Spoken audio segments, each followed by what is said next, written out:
Ni, Tak ada apa? saya ada benda nak beritahu awak. Apa? DTC Motors ada vakansi kat Damansara. Johor pun ada. Boleh cuti ke masa konvo? Boleh? Dan kalau awak pergi Johor, tempat tinggal, allowance makan, transport, semua dia orang sediakan. Awak tinggal bawa baju je. Deadline dia bila? Cukup bulan ni. Nanti awak email kat saya CV. Kalau saya dapat offer tempat lain dulu, macam mana? Awak ada apply tempat lain? Hari ni aku nak bagi tahu korang objektif ujian pra-amali semua yang faham tu? Faham. Objektif ujian pra-amali adalah untuk menguji kemahiran tentang penggunaan radio dan percakapan radio yang betul, faham tu? Faham. Dengan menggunakan tata suara yang betul. Faham semua sekali? Faham. Penggunaan kod suara, riddle, format, faham tu? Faham. Dan hari ini korang akan diuji dengan 4 soalan. Faham tu, Kadet? Faham. Boleh tak boleh, Kadet? Boleh tak. Aku tak dengar kau boleh tak boleh, Kadet? Boleh tak. 4 soalan. Antaranya, record berita, enkod berita, hantar laporan, panggil dan tembakkan. Faham tu, Kadet? Faham. Buat yang terbaik. Faham tu, Kadet? Faham. Zana okey ke?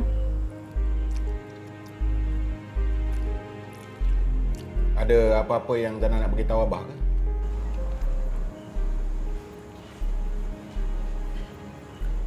Faiz,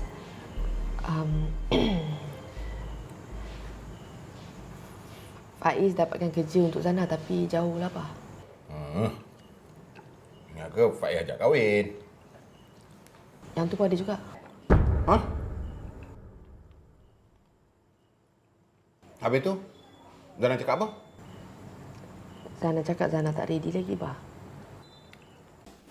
1, 2, 3, 4, 5, 6, 7, 8, 9, 10. Zana tu bangun, Zok? Zok. Rasalah aku boleh lepas. Aku kan rabun. Aku takut aku tak lepas latihan tu. Lagipun, bapak aku cakap, latihan lelaki dengan perempuan sama je tau. Tak ada beza. Bapak aku pun tak kisah. Aku okey je. Tapi itulah kalau ada rezeki. Kalau tak ada rezeki, aku tunggu je lah respon daripada agensi. Bapak aku pula memang tak bagilah. Tapi ni je peluang yang aku ada. Faiz tahu tak pasal ni?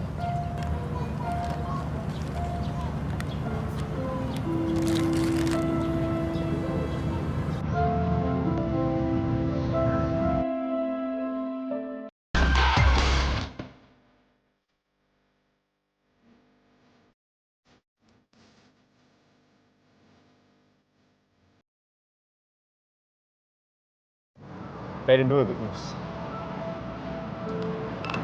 Apa? 1, awak dah shortlisted. Interview awak 10 hari bulan. Serius lah, Faiz. Serius lah. Bukan senang tau nak dapat job kat company ni. So, Tuan, saya dengar ada intik baru nak masuk, betul Tuan? Betul. Pegawai kadet graduan 2018. Ramai Tuan? Ramai. Lagi ramai daripada CV tahun lepas. Alhamdulillah. Tak ada benda yang senang dekat dunia ni. Kita kena berusaha. Tawakal.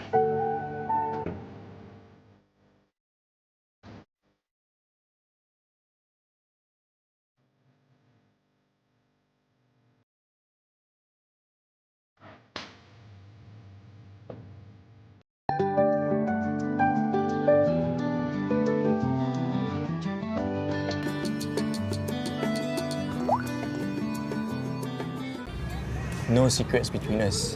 Tapi benda kecil macam ni pun you tak boleh beritahu I. Saya bukan tak bagi tahu. Tapi saya tak tahu saya terpilih ke tak. So, bila awak pergi PD? 10 hari bulan. Okey.